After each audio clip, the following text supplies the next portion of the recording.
स्वागत है आपका टेकविला यूट्यूब चैनल में। इस वीडियो में हम आपको बताने वाले हैं ऑटो स्वीप इन बैंक अकाउंट क्या होता है। जी हाँ दोस्तों, what is auto SVEEP in bank account.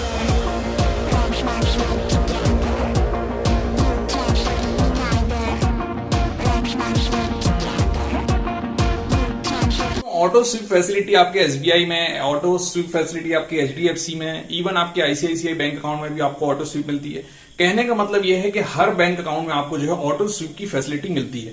अब बात आती है दोस्तों कि ये ऑटो स्वीप फैसिलिटी एक्चुअल में क्या है, तो मैं आपको बताऊंगा एक सिंपल लाइन में कि जो भी मेरे अकाउंट में, मेरे सेविंग अकाउंट को पहले तो एक फिक्स्ड अकाउंट से मैं लिंक कर दूंगा, और जो भी मेरे सेविंग अकाउंट में पैसा डला हुआ है, अगर मैं बोलता हूं कि मेरे सेविंग अकाउंट में 10,000 है और 10,000 से ऊपर जितना भी पैसा आए तो वो मेरे चले जाए एफडी में, मतलब फिक्स डिपॉजिट अकाउंट में। तो मान लीजिए मैंने यहाँ पे जो है 30,000 रुपए मेरे अकाउंट में डाले, तो 30,000 में मेरी थ्रेशोल्ड जो है लिमिट मान लीजिए यहाँ पे मेरे 10,000 की है।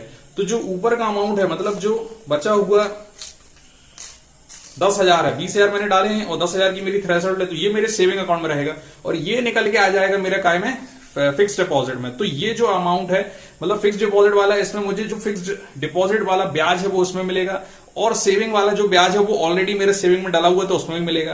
तो ये जो यहां से निकल के ये ऑटोमेटिक आ गया, इसको ही कहते हैं ऑटो स्वीप फैसिलिटी। अब ये जो ऑटो स्वीप प्रोसेस है या फैसिलिटी बैंक अकाउंट में, वो कैसे होती है, इसको जाके इनेबल करना होता है बैंक अकाउंट में। या तो ऑनलाइन आपको फैसिलिटी मिल जाएगी, या फिर ऑफलाइन आपको जो है उसको जाके फॉर्म भर के आपको जो है उसको इनेबल कराना पड़ेगा अपने बैंक अकाउंट में। अब बात आती है ऑटो स्वीप फैसिलिटी जो है, इसका फायदा क्या है। तो फायदा यही है दोस्तों, मान लीजिए आप सैलरीड पर्सन है और आपकी सैलरी जो है महीने में 30,000 आती है, आप उसको धीरे धीरे खर्च करते रहते हैं, तो एकदम से तो आपका पैसा इकट्ठा आप जो है एफडी में डाल नहीं सकते हैं, क्योंकि आपको उसको जरूरत पड़ती रहती है। तो आपको ये कर सकते हैं कि ऑटो स्वीप की आप फैसिलिटी उसमें इनेबल कर दीजिए। मान लीजिए आपके 30,000 रुपए आपका सैलरी आती है, तो आप 20,000 का थ्रेशोल्ड लगा दीजिए, ऊपर के 10,000 जो है वो चले जाएंगे आपके फिक्स डिपॉजिट में। और चले जाने से मतलब ये नहीं कि अब वो चला गया है तो उसको हम वापस नहीं निकाल सकते हैं। जब भी आप चाहेंगे, अगर आपको जो वो उसको खर्च करना है पैसे को, तो वापस वो अमाउंट निकल के आपके यहाँ आ जाएगा और वो आप उसको खर्च कर पाएंगे, अपने सेविंग अकाउंट से निकाल पाएंगे।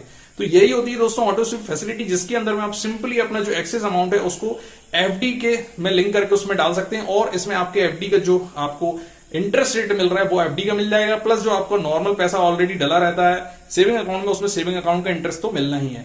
तो ये फैसिलिटी दोस्तों ऑटो स्वीप